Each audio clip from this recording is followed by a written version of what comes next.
Hello అండి, అందరికీ నమస్కారం. Welcome to beyond tales with Sushma.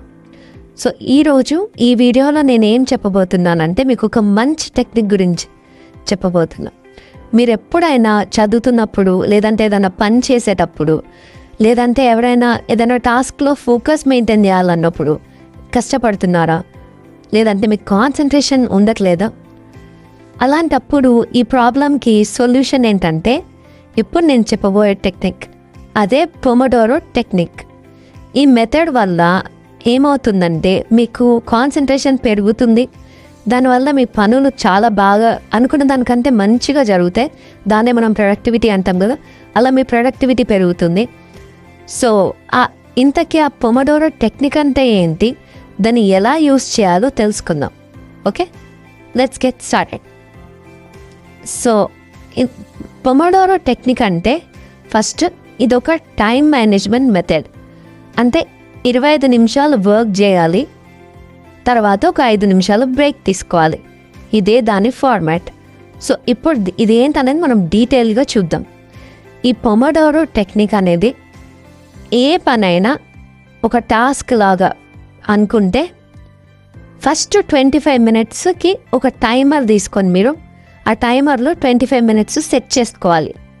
Set చేసుకున్న తర్వాత 25 మినిట్స్ ఫుల్ ఫోకస్ తోటి కాన్సన్ట్రేట్ చేసి మీరు ఆ పని చేయాలి. అది చదవడమైనా, ఇంకేదైనా టాస్క్ కంప్లీట్ చేయడమైనా, అది ఏ పని అయినా సరే 25 నిమిషాలు కంప్లీట్ ఫోకస్ తోటి ఎటువంటి డిస్ట్రాక్షన్స్ లేకుండా ఆ పని చేయాలి. తర్వాత 25 నిమిషాలు అవ్వగానే మీకు ఆ టైమర్ మోగుతుంది. అప్పుడు 5 నిమిషాలు బ్రేక్ తీసుకోవాలి. ఆ 5 నిమిషాల బ్రేక్లో ఏంటంటే మీరు రిలాక్స్ అవ్వచ్చు, ఏదైనా స్ట్రెచెస్ చేసుకోవచ్చు. ఇప్పుడు ఐటీలో ఉండేవాళ్ళు మోస్ట్ ఆఫ్ ద టైమ్స్ కూర్చొనే పనిచేస్తారు కాబట్టి ఆ 5 నిమిషాలు మీరు లేచి ఏదన్నా స్ట్రెచెస్ చేసుకోవచ్చు, బాడీ వాక్ చేయొచ్చు అటు ఇటు నడుస్తూ. అలా తర్వాత మళ్ళీ టైమర్ సెట్ చేసుకొని 25 నిమిషాలు మళ్ళీ ఫోకస్తో ఇలా పని చేయాలి. దీన్ని మీరు ఒక 4 టైమ్స్ రిపీట్ చేయాలి. ఈ విధంగా 4 సైకిల్స్ కంప్లీట్ అయ్యాక ఇలా ఒక 4 times 25 minutes work, 5 minutes break, 25 minutes work, 5 minutes break, 25 minutes work, 5 minutes break, 25 minutes work, 5 minutes break. ఇలా ఒక 4 టైమ్స్ కంప్లీట్ అయ్యాక మీరు ఒక లాంగ్ బ్రేక్ తీసుకోవాలి. 15 to 30 మినిట్స్ తీసుకోండి. అప్పుడు మీకు కంప్లీట్గా ఒక రిలాక్సేషన్ దొరుకుతుంది. అలాగే మీరు ఆ ప్రీవియస్గా నేర్చుకున్న 4 సైకిల్స్లో ఏదైతే ఆ విషయాలు ఉన్నాయో, లేదంటే ఏ పని అయితే చేశారో అది మీకు చాలా బాగా గుర్తుంటుంది. సో బేసిక్గా ఈ టెక్నిక్ ఎలా స్టార్ట్ అయింది, అసలు దీని హిస్టరీ ఏంటంటే అది తెలుసుకుందాం ఇప్పుడు. ఈ టెక్నిక్ని 1980స్లో ఫ్రాన్సిస్కో సిరిలో అనే ఒక అతను డెవలప్ చేశాడు.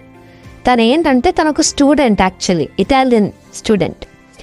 సో తన స్టడీలో ఫోకస్ చేయలేకపోయినప్పుడు ఎలా ఫోకస్ చేయాలి, ఎలా ఫోకస్ చేస్తే నేను బెటర్గా చదవగలుగుతా, నా ఫోకస్ ఎట్లా మెయింటైన్ చేయాలని అన్నప్పుడు తనకు ఒక ఆలోచన వచ్చింది.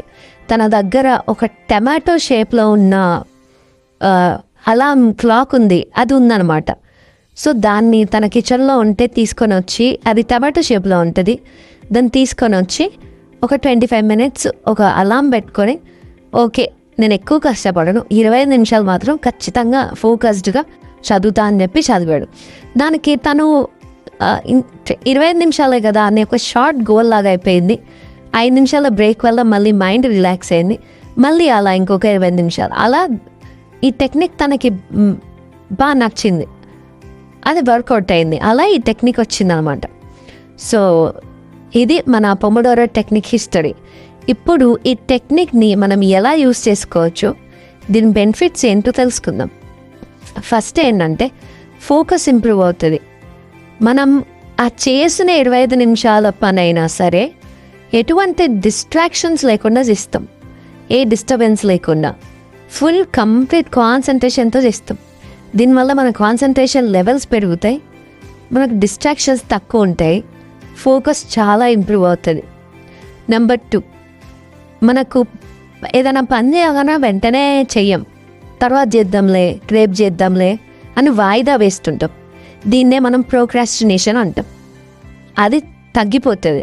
ఎందుకంటే మనం ఇమ్మీడియట్గా ఓకే 25 minutes ఈ పని చేద్దాం, తర్వాత బ్రేక్ తీసుకో అని చెప్పి వర్క్ ఇమీడియట్గా స్టార్ట్ చేస్తాం. మనకి ఈజీగా కూడా అనిపిస్తుంది. ఇప్పుడు ఎట్ ఏ టైం ఒక 2 గంటలు పని చేయాలి అంటే అమ్మో 2 గంటలా అనిపిస్తుంది. అదే 25 నిమిషాలు అన్నప్పుడు ఓకే 25 నిమిషాల్లో అయిపోతుంది కదా, అట్లీస్ట్ కొంత అయిపోతుంది, తర్వాత బ్రేక్ ఉంటుంది, తర్వాత అన్నట్టు ఒక ప్రాసెస్లో పడిపోతారు. సో పనులు వాయిదా వేయటం అనేది కంప్లీట్గా తగ్గిపోతుంది. నెక్స్ట్ థర్డ్ ఏంటంటే బ్రెయిన్కి స్ట్రెస్ తగ్గుతుంది. ఈ షార్ట్ బ్రేక్స్ ఇవ్వడం వల్ల ఏమవుతుందంటే మీరు ఇచ్చే ఆ 5 minutes బ్రేక్ అయినా సరే మీ మైండ్కి చాలా రిలాక్సేషన్ ఇవ్వడం వల్ల అది రిఫ్రెష్ అవుతూ ఉంటుంది. దీనివల్ల మీ బ్రెయిన్ పైన పడే స్ట్రెస్ తగ్గుతుంది. అప్పుడు మీరు చేసే పనుల మీద కాన్సన్ట్రేషనే కాదు, మీరు ఒకవేళ చదువుతున్నట్టయితే మీకు చాలా బాగా గుర్తుంటుంది. సో ఇదొకటి. నెక్స్ట్ మీ వర్క్ లైఫ్ బ్యాలెన్స్ని చాలా బాగా మెయింటైన్ చేయొచ్చు. ఎందుకంటే మీరు ప్రతి పనిని ప్లాన్ చేసుకొని దాంట్లో టాస్క్ కింద డివైడ్ చేసుకొని దాన్ని టెక్నిక్ త్రూ కనుక ఫాలో చేస్తే మీకు చాలా టైం సేవ్ అవుతుంది. ఓవర్ వర్కింగ్ కూడా అవాయిడ్ అవుతుంది. చేసిన పని మళ్ళీ చేయకుండా, చేసామా లేదా గుర్తు లేదు అనకుండా మీ ఓవర్ వర్కింగ్ కూడా అవాయిడ్ అవుతుంది. ఇవి దీనివల్ల ఉన్న బెనిఫిట్స్. ఇప్పుడు మన డైలీ లైఫ్లో ఇది ఎలా ఉపయోగపడుతుందో చూద్దాం. మేజర్గా స్టూడెంట్స్కి, ఫస్ట్ అయితే స్టూడెంట్స్కి చాలా చాలా చాలా యూస్ఫుల్ అండి. ఎందుకంటే ఇయర్ అంతా చదవకపోయినా ఎగ్జామ్స్ అనేప్పటికి మాత్రం ప్రతి ఒక్కరు ఎంతో కొంత చదవడానికి ట్రై చేస్తారు. సో వాళ్ళు ఎగ్జామ్ రేపు 2 రోజుల్లో ఉందన్నప్పుడు లాంగ్ అవర్స్ కూర్చొని చదువుతారు. అంతా కష్టపడి చదివిన ఎగ్జామ్లో వాళ్ళకి సడన్గా కొన్ని గుర్తురావు. ఎందుకంటే అంత తక్కువ టైంలో అంతంత చదివినప్పుడు మీ బ్రెయిన్ పైన స్ట్రెస్ పడుతుంది.